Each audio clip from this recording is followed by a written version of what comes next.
أعوذ بالله من الشيطان الرجيم قال رب اشرح لي صدري ويسر لي أمري واحلل عقدة من লিসানি يفقهوا قولي।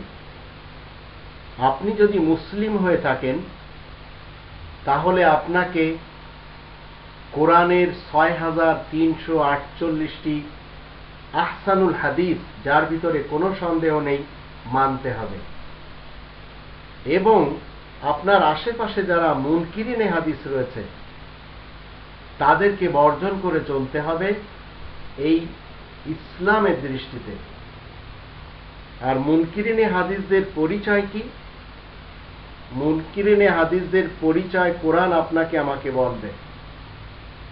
মুনকিরিনে হাদিস তারাই যারা কোরআনের সাথে মানুষকে উপদেশ দেয় না, রাসূলের কর্মকে, রাসূলের চিরকালীন কর্মকে যারা ডিঙ্গিয়ে নিজেদের পক্ষ থেকে রিওয়ায়াত তৈরি করে নিয়ে সেই রিওয়ায়াতের দরজ দিচ্ছে এবং দরজ নিচ্ছে, এই দরজ নেওয়া দেওয়া যারা করে তারা প্রকৃতপক্ষে আহসানুল হাদিসের মুনকির। তাই তারা রাসূলের দাইমি সুন্নাতের বিপরীত জীবন কাটায়। কোরআনে আল্লাহ বলছেন ৫০ নম্বর সূরা কফের ৪৫ নম্বর আয়াতে, নাহনু আ'লামু বিমা ইয়াকুলুন ওয়া মা আনতা আলাইহিম বিজাব্বার ফাযাক্কির বিল কুরআন মান ইয়াখাফু ওয়াঈদ। আল্লাহ বলছেন, আমি খুব ভালো করেই জানি মানুষেরা যা কিছু বলে বেড়াচ্ছে। রাসূলকে আল্লাহ বলছেন যে তুমি তাদের উপরে কড়াকড়ি কোনো ব্যবস্থা আরোপকারী নও।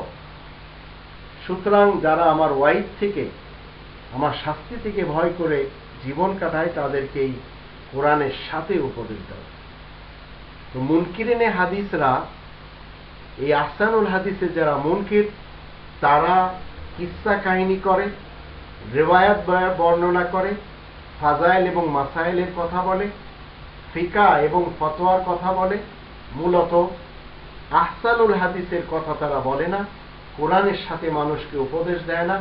কারণ কোরআনের সাথে যখন মানুষকে উপদেশ দেওয়া হবে তখন সেই মানুষটি সরাসরি কোরআনওয়ালা হয়ে যাবে, আর এই কমার্শিয়াল বক্তৃতা দানকারীর 2 পয়সা ইনকাম করার রাস্তা বন্ধ হয়ে যাবে।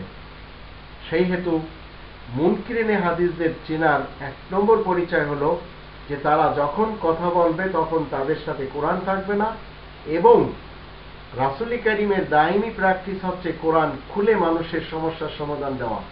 তো এই কোরআন খুলতেও মুনকিরিনে হাদিসরা রাজি না। তাদের কাছে রয়েছে বিভিন্ন ধরনের ফাজাইলের গ্রন্থ, মাসাইলের ফয়জানের গ্রন্থ, ফতোয়ার এবং ফিকার গ্রন্থ, কিন্তু ইসলাম মূলত কমপ্লিট হলো এই কোরআনের ৬৩৪৮টি আহসানুল হাদিসের মাধ্যম দিয়ে। সেই হেতু মুনকিরিনে হাদিস যারা, তাদেরকে আজ থেকে আপনারা চিনে রাখুন এবং তাদেরকে বর্জন করে সরাসরি আহসানুল হাদিসের অনুবাদ মাতৃভাষায় পড়ে জীবন কাটান। দেখবেন আপনার জীবন উজ্জ্বল হয়ে গেছে, আপনার মুখে হাসি ফুটেছে এবং আপনি এই ইবলিস এবং শয়তান সিফাতের বক্তৃতা দানকারীদেরকে বর্জন করতে পেরেছেন, বিধায় আপনি শান্তির জীবনে চলে আসতে পেরেছেন। আর এটি হচ্ছে মূলত আল্লাহ তাআলার পক্ষ থেকে হুকুম। যখন কেউ কোরআনের সাথে আপনাকে উপদেশ দিবে তখন বুঝতে হবে এই লোকটি আহসানুল হাদিস বিশ্বাসী, মুমিন এবং মুসলিম।